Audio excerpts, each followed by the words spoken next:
बळीराजा म्हणून शेतकरी संघटना आहे, संगमनेर बेस्ड आहे. हां, शेतकरी गट आहे जो संगमनेर बेस्ड आहे.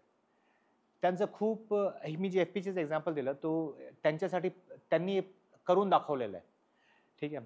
त्या एक शेतकऱ्यांचा गट आहे जे ऑर्गॅनिक फार्मिंग करतात. ते त्याला शेती म्हणतात, गौ आधारित शेती म्हणतात.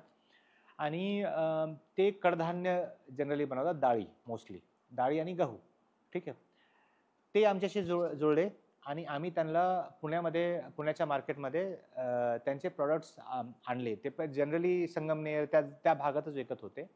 पण भारतात बरोबर जुळल्याच्या नंतर त्यांचे प्रॉडक्ट आता पुण्यामध्येही विक्री जायला लागले आणि पुण्यामध्ये त्यांचं प्रोड्यूस 0 पासून 5 लाखाच्या वरती गेला पर मंथचा. ठीक आहे. हे आम्ही प्रत्येक महिने करून दिलं. ठीक आहे. हा एक्झाम्पल आहे.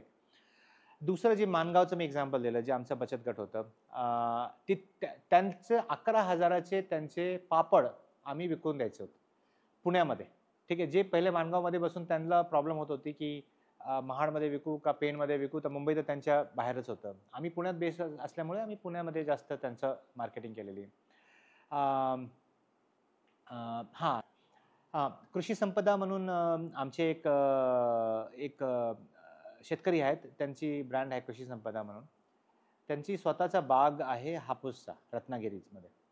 तर त्यांचे हापूस आंबे आम्ही पुण्यामध्ये आणून दिले. अस्सल रत्नागिरी आंबा त्यांचा, आणि तेही आम्ही कोविडमध्ये केलं.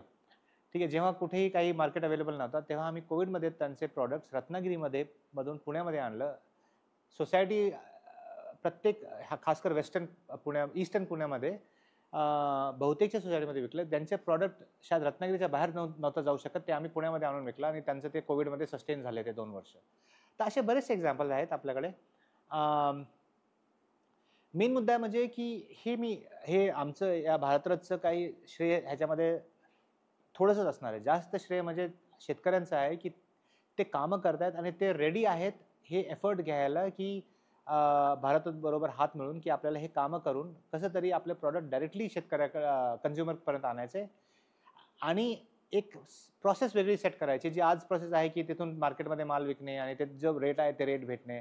पण अगर आपलं थोडेसे ह्या एक्झाम्पल दर्शवतात आपल्याला की थोडंसं एफर्ट घेतलं आणि आपण डायरेक्ट रूटमध्ये गेलो तर आपल्याला जास्त मार्जिन, जास्त कमाई होऊ शकते. हां, ह्याच्यामध्ये एफर्ट जास्त लागणार. मे बी सुरूमध्ये थोडंसं रिझल्ट लगेच दिसणार नाही आहेत, पण शॉर्ट रिझल्ट आहेत आणि आपल्याकडे भरपूर केस स्टडी असे आहेत जे सक्सेस झालेले आहेत त्याच्यामध्ये.